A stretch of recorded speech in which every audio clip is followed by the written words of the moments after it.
луѓето кои често се изложени на сончева светлина имаат најголем ризик да добијат надворешно очно перде. Офталмолозите велат дека ова перде не смее да се игнорира. Треба навреме да се следи неговата состојба и да се превземат соодветни чекори за заштита на видната функција. Надворешно перде представува една бенигна состојба, прво да расчистиме за да не ги плашиме нашите гледачи. Кога народски ја викаме надворешно перде, ја викаат и крилце меѓу луѓе познато по тоа име. Ние го викаме птеригиум на латински. Се разликува од внатрешното перде или од катарактата по тоа што е фактички површно, ако гледаме окото како стаклово од сато, значи на ној преден дел од окото на роговицата се јавува едно задебелување или ние го викаме хипертрофија на конјуктивата. Всушност представува намножување или зголемување на клетките на конјуктивата кои преоѓаат преку роговицата. И се вика надворешно перде или се вика крилце, бидејќи баш има една форма таква триаглеста и личи на крилце.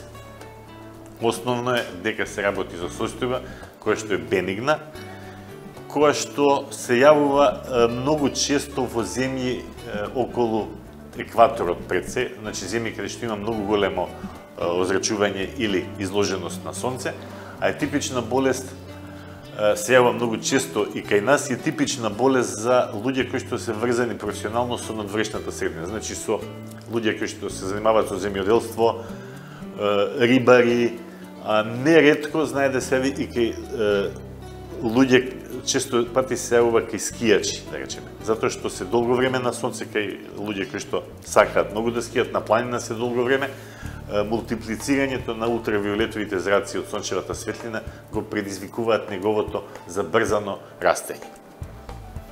Дури и во англиската литература ни го викаат surfer's eye или болест која што е кај серфери. Да речеме во Австралија или во овие земји каде што е тој спорт многу застапен. Состојбата почнува бавно и бавно се развива.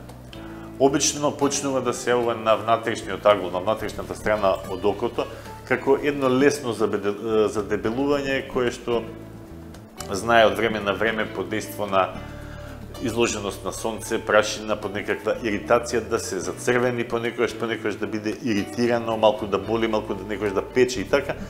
И обично тогаш се јавуваат пациентите на лекар. При прегледот утврдуваме дека се работи за таа состојба која викаме надворешно перде или крилце, кое што обично ја откриваме во некој ран почетен стадиум и во тој стадиум фактички не треба никакво лечење, освен да се следи. Офталмолозите советуваат граѓаните кои имаат надворешно перде да ги почитуваат лекарските совети за да се избегнат посериозни компликации од него. Што е суштинскиот проблем со ова надворешно перде? Тоа надворешно перде има тенденција, меѓутоа зборам со години и со децении. Полека да расте, да се зголемува, ние викаме да хипертрофира.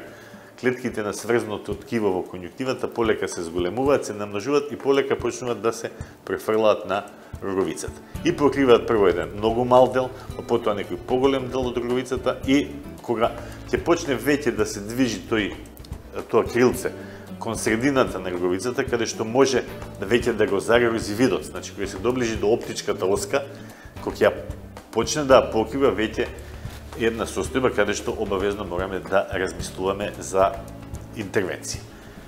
Интервенцијата, односно лекувањето е хируршко.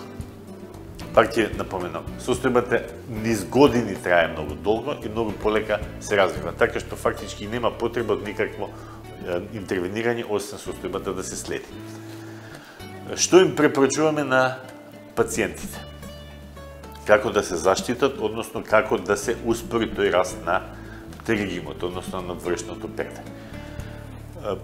Основно е што тие пациенти го провоцираат растењето на надворешното перде со изложувањето на сонце. Значи, заштитата од сонцето пред се со одлични наочари кои имаат комплетна УВА и УВБ заштита е првиот основен основно средство за заштита и второ носење на капи од оние џоки капчиња до кај девојките, кај жените капи со широк обод, така да бидат комплетно заштитени од сончевите зраци. Комплетно заштитени од сончевите зраци не само преку летото. Се разбира, обавезно доколку сте на море, доколку сте на езеро, каде што имате рефлексија од водата и се мултиплицира зрачењето. Обавезно кога сте на планина, на снег во зима, меѓутоа, освен во тие состојби и во она секојдневна изложеност на сонцето, е потребно да спречиме и да превенираме со носењето на очарите во текот на целата година. Од тимот на Сестина офталмологија порачуваат дека тие ги користат предностите на модерната медицина и со помош на професионалниот медицински кадар овозможуваат високо професионален пристап и грижа за видот на пациентите.